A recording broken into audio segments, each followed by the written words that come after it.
We say good morning to Latonya Stars is in the studio. What was your status symbol? Dancer, choreographer, dancing. No. Back in the day, what did you have that was regarded as a status symbol? You know Walkman? Definitely. Walkman is a must. Nintendo is a must. Cell phone, house phone. Good uptown, girl. Yeah, uptown. So Latonya just repping for the downtown, but she's from Dennis, neck of the woods, uptown. So Latonya, you're uptown country. Not really. No, I'm not. I'll say middle class. Family come from country. Thank you very much. Thank you very much. How did you become dancing? Good. Weird question, but yeah, she born with it, just dancing from home, casually, and then my mom sent me to dance school. Back in those days, prep school, Alvernia prep. Prep ballet. I'm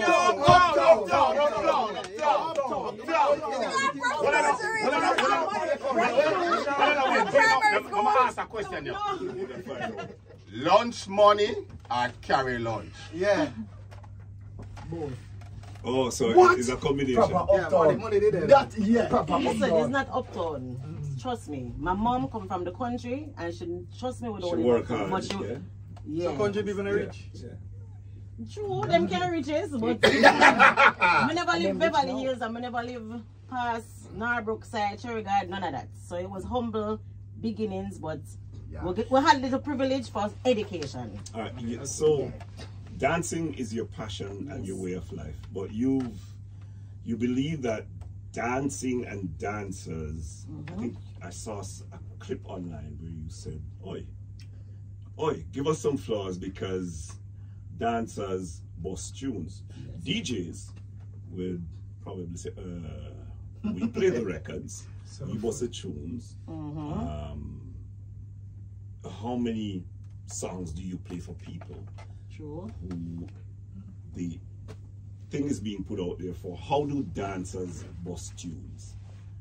And do dancers bust a particular type of tune? Definitely. We are the visuals. The movements definitely enhances the songs, especially if you watch music videos. And it's different genres, so even hip-hop. I can bring it back to even Gangnam Style. Billions of views, and it was the actual dance routine that was the song. Okay, so now we're kind of getting the point, because I think a lot of people misconstrued what you were saying. Basically, correct me if I'm wrong, you're saying dancers have a role, a big role to play in breaking songs, but specifically certain types of songs. Yes. And that choreography and dancing in music videos, because music videos sell your tune. Definitely. It's a visual world we live check in. Beyonce, check Missy Elliott, check Michael Jackson. All of these artists put visuals, Usher, the whole of them, routines when they're performing on stage. The dancing is what enhances the whole. So you believe your role and the role of dancers is understated and underrated? Very much underrated and unappreciated. But you're in the videos. We are, but are we getting paid properly? No, I mean, we're the least compensated in the entertainment business. And I'm sure of that because I know the makeup artists, I know the directors. The directors making millions and then just get a dancer thing. Or we dance for exposure. And that's just a lot of challenges that we face in our profession. Look at that point. You said that. What Latonya said? 1 second. All right, so we're talking to Latonya Stars, who believes that dancing and dancers have been underserved in the whole context of pop music. For years, artists took advantage of the fact that we just love dance. So they would just tell you about the music video and they expected you to turn up. So even when we start fight for change that narrative and the culture they have, you just wanting us to come to your music video and dance, enough of them did start opposed to it, and enough of them did start believe say you're hype. Now this is what we do for a living. You understand what I said? Because we're coming from the days where dance was extracurricular.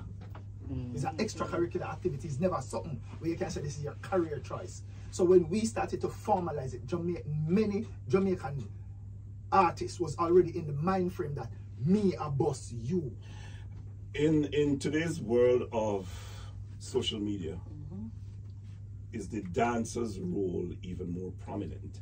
And is that a sound argument for dancers to ask for more notice and more food in their pocket? Yes, definitely. Let's bring some names into it. Rebel, Kaka, High Flames, Dynamic Legends, all these dancers bring the life to the song. I don't know half of these songs unless I see Rebel dance to it, straight up. Yeah, so they bring the visuals, and that's, I mean, obviously it's the social media platform that bring it out as well, but if it was just the song, that's just, it just dry. When you see the dancing to it, you're so excited and interested. Everybody want to do the challenge. The teenagers, the school people, the baby them, everybody is so attracted because of the dancing. How should dancers get their fair shake and a slice of the cake? All right, first of all, they need to acknowledge us and respect our craft. So if they don't do that, then they don't think we're worth being paid. So first of all, know that it's our job, it's our profession. We need it to survive. So we need some money, definitely. We have a system where we have a price list. We have a price list, yeah, right. Minimum $100 US. Just never said this. We have structure. We just need people to respect us. Me and Latonya, and Shai was a part of it as well. We have, because organization and structure is very important. Because we telling them so them need for respect. But that's on you, the dancer, right? Though, So as much as we're saying, we have to make sure so we have an organization that dancers understand. So this is your work. This is how, because dancing is different from the business of dance, you know. So just like music, you have to learn the business of contractual arrangements, how much time you ever spend per set, what is the rate for being on set for the, and it has to be a unanimous thing. So once we do that, we have a minute left. But Latonya, is there any plan to kind of put together some sort of an organization? We already have a dance association. So we just need to materialize everything and put it out there so people know that we're a team. You travel a lot. Yes. Very quickly, where were you recently?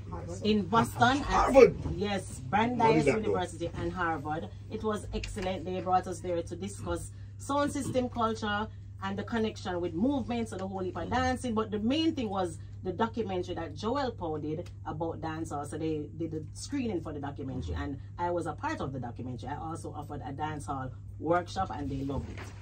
Three of you are in the room. You all need to knock heads together and figure out how to get this, because yes, movement to music is a selling point for music. Definitely. And it's especially in today's audiovisual. And mind you, my rant was not to discredit everybody that is involved. A DJ actually was like, hey, a wee boss song. Don't apologize. Don't apologize. If a DJ takes offense to that, then you probably not boss no song. Don't apologize. Hey, you see what you said? Don't apologize. You see what you said? Left it alone. It's established. DJs don't need to call. Say, oh, what do we?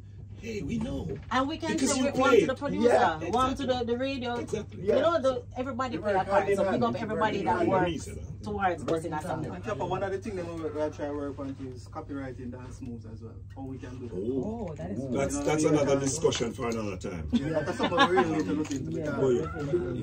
We have a waste. Don't let it go. All right, well, keep putting in the work and just keep selling our culture out there. And hopefully you guys can... The three of you in here need to lead this charge. Yeah. Yeah, well, two of us. Dancers! Need food! A while ago you said that, a while ago, ready for go jump. No, don't be doing about it. Razor B's here. I'm here. Yes.